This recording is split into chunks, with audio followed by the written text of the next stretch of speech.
Barcelona is a vibrant, sunny, and modern city located in the Catalonia region of the northeastern part of Spain on the Mediterranean coast.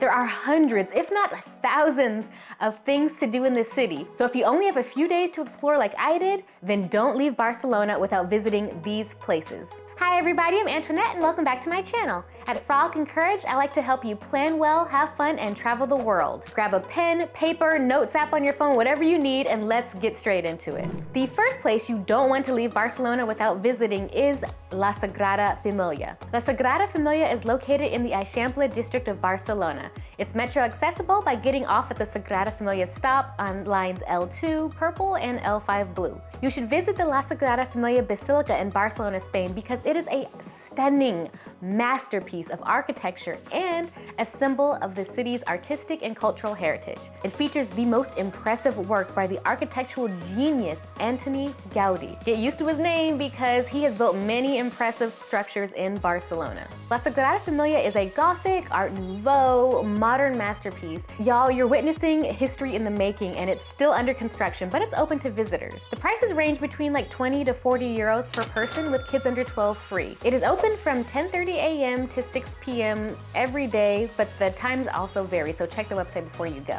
Expect about a 2 to 3 hour visit. If you want to see La Sagrada Familia in depth, and we're talking about ticket, what the inside looks like, and things you need to know, then you don't want to miss my La Sagrada Familia video that I just dropped last week. It'll be in the description box down below. The next place you don't want to leave Barcelona without visiting is Parc Güell. Parc Güell is located in the Gracia neighborhood.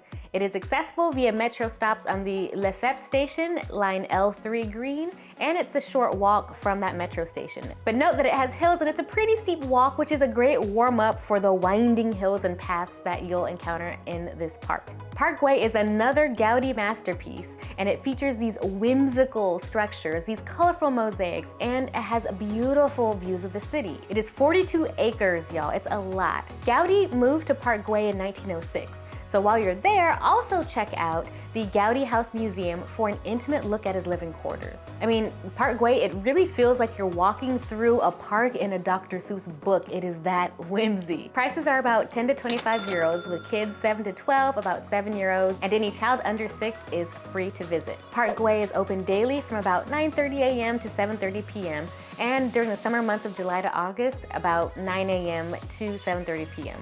It's about a 2 to 3 hour visit, but it's a can't miss thing to see in Barcelona. Then we have La Rambla, which is located in the Ciutadella neighborhood, or the Old City, the historical center of Barcelona. You can get there in 3 metro stops: the Dresden station, L3 green, the Liceo station, line L3 green, and the Catalunya station, line L1 red and L3 green. La Rambla is a pedestrian street in the heart of Barcelona, and it is lined with these artisan craft stalls, cafes, street performers, and bustling markets. It's absolutely free to walk the street, with the prices depending on what you buy from each stall. But you also need to know this: Barcelona, and La Rambla in particular, is kind of a pickpocket central, so watch your bags there and throughout your stay in Barcelona. Make sure that your purses, ladies, have no open flaps, they can zip closed, your hands are on it, because pickpockets are kind of a thing during the day even, as well as at night. So just be safe. Off La Rambla is Mercat de Sant Josep de la Boqueria,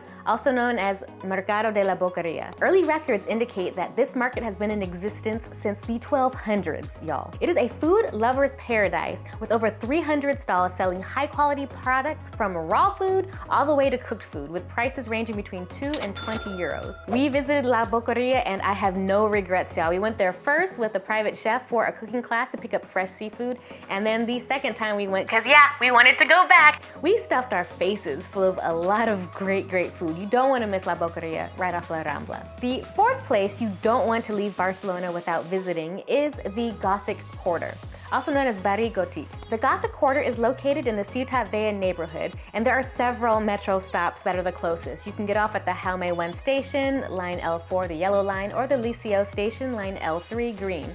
It is the historic center of Barcelona, featuring a maze of these narrowing medieval streets, these charming squares, and multiple shops. It is free to visit the neighborhood and just meander through the streets and walk around. There are some really cool places there, like Plaza Real, which is a charming, lively square offering palm trees, a gorgeous fountain, outdoor cafes, and it's one of Gaudí's first works, these intricate lampposts that it really does call your attention to. Who would think a lamppost would get your attention? But Gaudí's lampposts definitely do. There's also the Barcelona Cathedral, Palau de la Música Catalana Concert Hall, and the Picasso Museum. Speaking of the Picasso Museum, it is also something you don't want to leave Barcelona without. The Picasso Museum is in the Ciutadella neighborhood, and you can exit at the Jaume 1 station, line L4, and it's just a short walk away. You don't want to miss the Picasso Museum in Barcelona because you get to explore an extraordinary collection of Pablo Picasso's artworks and gain deep insights into the life and creative journey of this iconic artist, all within the city that influenced his work. The museum gives you a unique opportunity to witness the evolution of his artistic genius from his early days and sketches to all of his iconic masterpieces.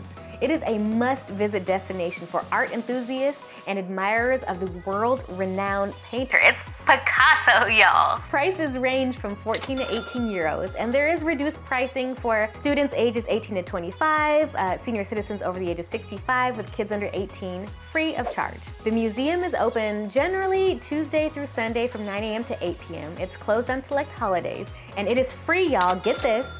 Thursdays from 5 to 8 p.m., the first Sunday of each month, and on select dates in February, May, and September, roughly February 12th, May 18th, and September 24th. Next, we have Casa Batlló and Casa Mila, also known as La Pedrera. They're located in the Eixample district, and they are two more of, you guessed it, Gaudí's architectural wonders that showcase his unique style and creativity. Casa Batlló in particular is characterized by its really colorful facade and its imaginative design elements. It's open from 9 a.m. to 8 p.m. every day and expect about an hour-and-a-half visit. It costs about 30 to 45 euros and is free for kids under 12 years old. Casa Mila is open daily from about 9 a.m. to 8:30 p.m. and they also offer night tours from 9 p.m. to 11 p.m.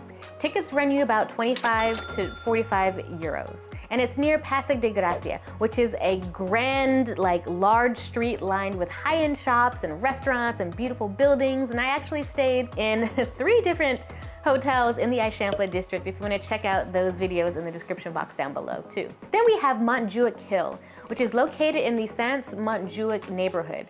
The closest metro stops are the parallel station, lines L2 in the purple line and line L3 green. The metro station, you guys need to know, is actually near the base of Montjuïc, so from there you can take the funicular or the cable car to the top. I did a whole video on how to get around Barcelona using public transportation on a budget, which includes information about the cable car, the Montjuïc funicular, and the prices, everything, so don't forget to check that out. Montjuïc is a hill that overlooks the city. It offers breathtaking, panoramic views of the city. It has a really rich history that includes iconic landmarks, museums, gardens, and the 1992 Olympic venues. Because it sits on one of the highest points in the city, it is a perfect blend of natural beauty and cultural experiences. While visiting Montjuïc Hill, you can see several attractions like the Montjuïc Castle, the magic fountains of Montjuïc, and of course you can't forget about Camp Nou, which is located in the Les Corts neighborhood. You can get off at the Les Corts station, line L3 green, and the Col Blanc station, line L5 blue.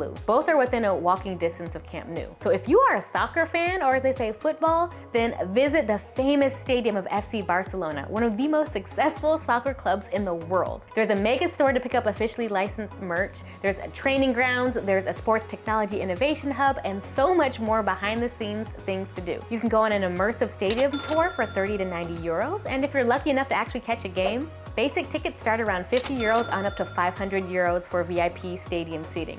But know that the stadium is undergoing a massive revamp with expected completion date around 2026. So if you're visiting Barcelona in 2026 or beyond, put Camp Nou on your list if you're a huge soccer fan. And if you're not so much into soccer, but you want to lay out on the beach, there's Barceloneta Beach. There's a couple of beaches in Barcelona that you can go to, but Barceloneta is one of the most popular. Barceloneta Beach is located in the neighborhood of Barceloneta, and you can get off at the Barceloneta stop, line L4 yellow. That's the closest stop to the beach.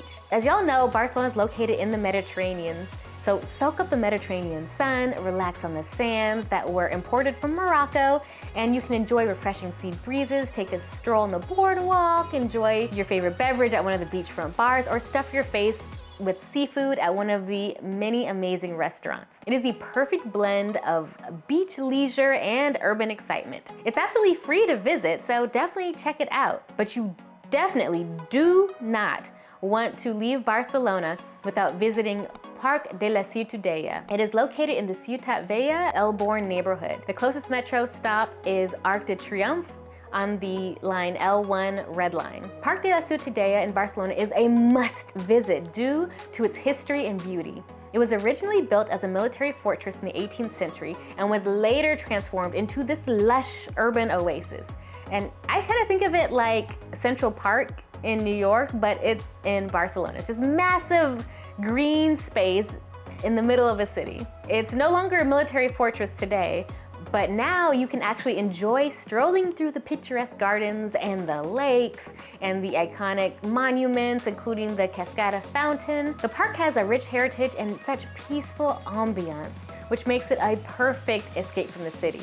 You could bring a blanket and stop at the market to pick up some food for a picnic in the park and just relax. You can rent a rowboat like we did for a few euros and try to brave rowing in the lake. And you can even visit the Barcelona Zoo, which is around 22 euros for adults, 13 euros for kids ages 3 to 12, and kids under 3 for free, with discounts for people over the age of 65. Other than the zoo, Parc de la Ciutadella is free and it's just fun to explore and hang out. You really don't want to miss it. If you want to see what these don't miss places in Barcelona actually look like, you can watch my 3 days in Barcelona and my last day in Barcelona vlogs that are linked in the playlist right after this video. Y'all, these are just a few places that you can add to your itinerary. There's so much more in Barcelona. Please let me know which of these would you visit and add to your Barcelona itinerary, or if you have more ideas, leave them in the comments down below. If you found this video helpful, please give it a thumbs up. It would really help out and support the channel. Thank you so much for watching, and I'll catch you in the next video.